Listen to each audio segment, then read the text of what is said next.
Anglijai tās dūdas iekaroja uz pasauli, jo tur tādi, nobijušies puikas gāja ar savām šautenēm. Un viņi nezināja, ir taisnība vai nav taisnība. Vinēsim vai zaudēsim.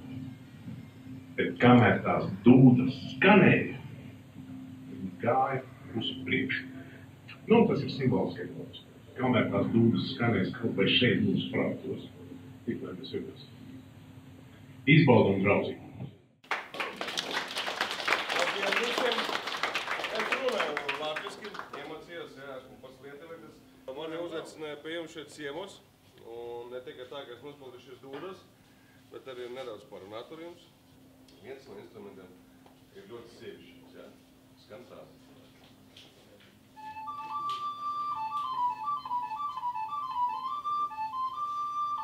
Un, protams, otrais instruments ir tāds vīrišķīgs. Un viņš skan tā.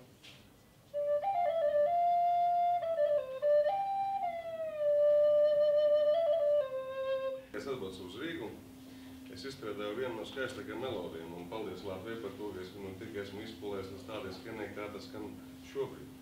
Un atkal spēlēt koncertos un parādīt to melodiju jums latviešiem, tas ir ļoti patīkami.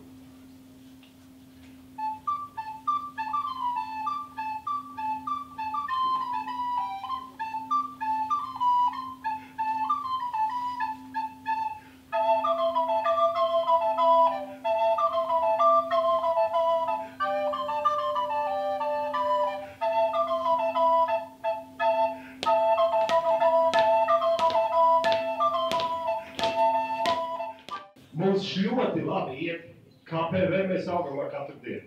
Mums nāk klāt jauni cilvēki, jūs pamanīt, ka būs arī sveiciens no vēl vien valsts locekļu, bet tas būs uz ekrāna, no Anglijas. Man tiešām paldies par to milzīgu atbalstu.